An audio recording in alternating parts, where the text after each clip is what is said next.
Hey, what is up, you guys? It is Silver Sun here, and today I'm going to be giving you guys my review on Mob Psycho Season 2, Episode 13.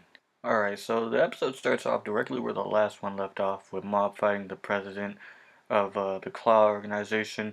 And what a fight this was! These guys were like, it was basically like some Dragon Ball Super or Dragon Ball Z type of stuff. These guys were like flying around, like flinging buildings at each other and like using their psychic powers to their fullest, and they were enjoying it quite a bit. Mob was like laughing, the president was laughing. They were going off the handle with it. They were in the sky, just going back and forth, just trying to get a hit on one another.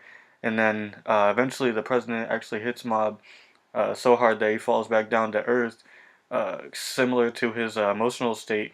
Because when he falls back down, he's like laughing almost maniacally, like this guy's like pretty much lost at this point. And then he notices Ritsu in the corner of his eye, and that kind of brings him back to reality. Like, okay, maybe I should settle down now. I'm getting overwhelmed with these powers, and it's making me do stuff that I wouldn't normally do. So pretty much he gains control of himself, and he's pretty much or at least beforehand, he was talking to the president, trying to reform him, trying to handle this without hurting the guy, and he was trying to do that for most of the fight here. He was holding back quite a bit, and eventually he like gave up at one point when the president pretty much had him in his grasp, and he was just torturing the guy, like getting him to use his full power and like just go all out against him and whatnot. But Mob couldn't do it because he's too nice, he's too gentle, and eventually these two end up in the sky, in the clouds and whatnot, with all the buildings and such surrounding them. It was just fantastic. It basically looked like a movie, in my opinion. But basically, Mob brings all the buildings together and he creates this big, like, ball of buildings, and he traps the president in it. And when he does so, the president continues to power up throughout the fight. Earlier, he went 20% and 50%, and then he pretty much powers up. Just, I don't know what he does to Mob, but he just hurls right into Mob. He pretty much knocks him down, and then just like flings him down to earth again. And he brings the ball of buildings down on top of him, and that pretty much just sends Mob down for the count at this point. And he's pretty much torturing him, like I said earlier, like getting him to use his power more and more to actually like break loose and just go 100%. And Mob's pretty much just like, all right, then I'll start to use more of my power then. And pretty much when he starts like getting a bit more serious about it, the president pretty much goes 100% output, and from there he just like does a little explosion, and he sends out like all these energy blasts in like a few different directions, and Mob gets hit by one of them, and he uh he stops himself when he hears Reagan call out to him. He stops it because he knows that if that thing goes off, everyone's gonna be gone, and that's just something he can't bear to witness. So he starts getting serious now, and he destroys the blast, and then eventually they get knocked down to the sewer, to where they start fighting all out basically, or at least as much as they can. And this was so crazy because like the freaking president turned into like some sort of like, I want to compare him to like Ben 10, like aliens and stuff like that. Like he basically looks like some sort of like monster at this point because he used 100% of his power, and also because of that, he's basically like a ticking time bomb at this point, and that's what ends up happening at this point. The president's basically a walking nuke at this point, and because of that, Mob's pretty much trying to evacuate everybody, telling them to run, to get out of there while they still can, because there's going to be a huge explosion coming up. And while everybody's running away from the blast, Mob stands right in, or rather sits in front of it, and he's pretty much just being with the president in his final moments of life, basically. And he's just telling him, like how he's the protagonist of his own life, and that he can't just bear to see this guy like go alone and stuff like that. That would be pretty sad to him and whatnot. And it was pretty sad to me. I'm not gonna lie, I cried like a freaking baby when I saw this thing because I at the top of my head, I knew they weren't gonna kill Mob, but in the back of my head, like I kind of wanted them to, because stuff like this seems to happen quite a bit, at least in the shows that I've watched. Like example, Megalobox, or in Dragon Ball Super, remember when 17 tried to self-sacrifice himself for Goku and Vegeta and stuff like that with Jiren and whatnot. He did self-destruct and then he came back in the last episode like nothing happened. Like I don't understand that. Even with Vegeta, like when he fought God Toppo, when he pretty much did his like final atonement or like his final explosion type of move, and then he just came back, he even powered all the way back up and stuff like that, like nothing happened. And then, especially in Megalobox, they were foreshadowing that since like the first episode, saying all these titles with the word death in it and whatnot, and we were seeing that progress going with Joe as he was going through all those matches and whatnot. And then in the end, he didn't die. He was just sitting there, with Yuri. They were just, chilling and whatnot. Not to say that I want to see Mob die. I mean, that is the last thing I ever want to see in this show.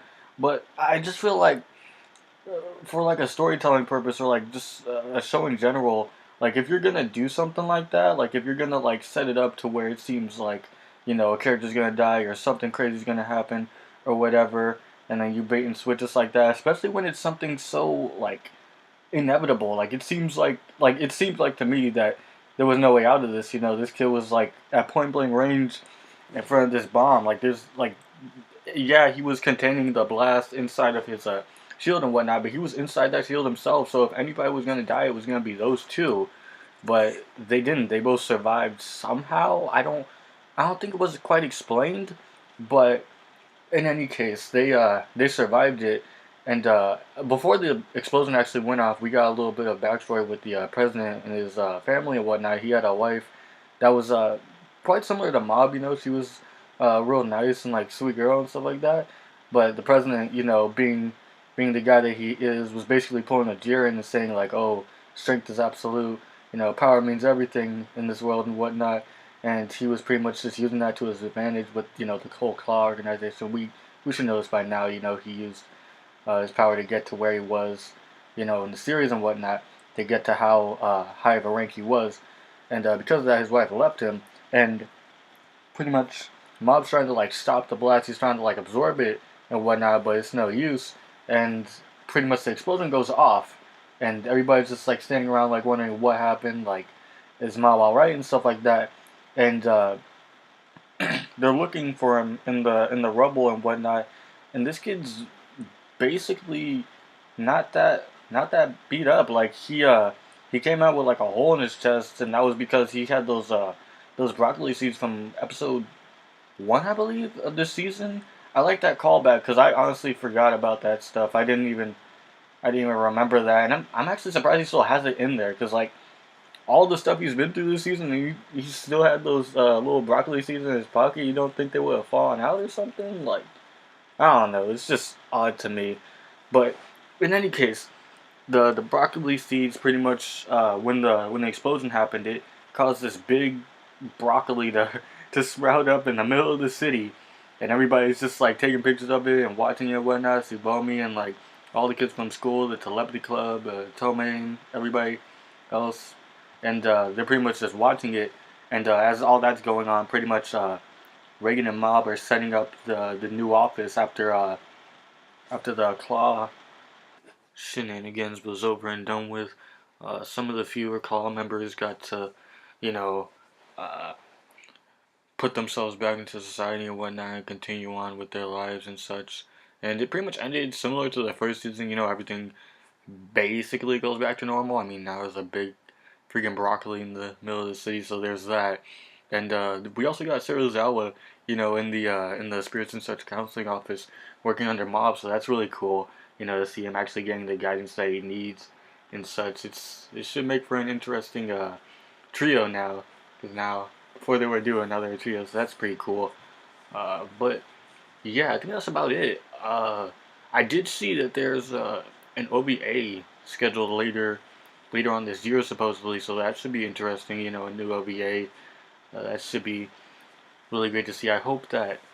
I mean, it's pretty obvious they're going to continue something later on down the line, whether it's more OVAs or maybe a season 3. I mean, I heard talk that there was more content for a season 3, but whether or not they're actually going to go through with it, that's just a different story.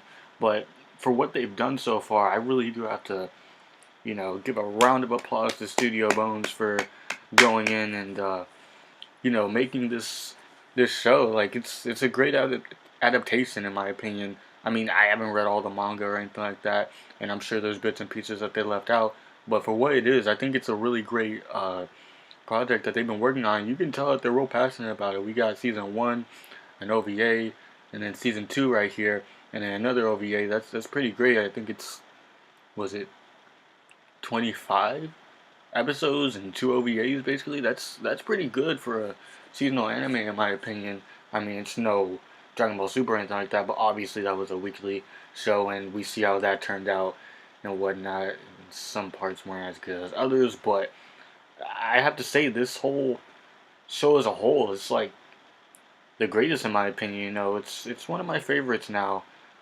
It's it's quite a special show in my opinion, and I really hope that it gets more recognition than it's gotten so far. I mean, it's gotten good recognition, definitely, but you know, there's definitely a lot of other heavy hitters out there. Like I remember when One Punch Man came out, everybody was watching that, everybody knew what it was, and then Mob Psycho came out, and everybody was like, you know.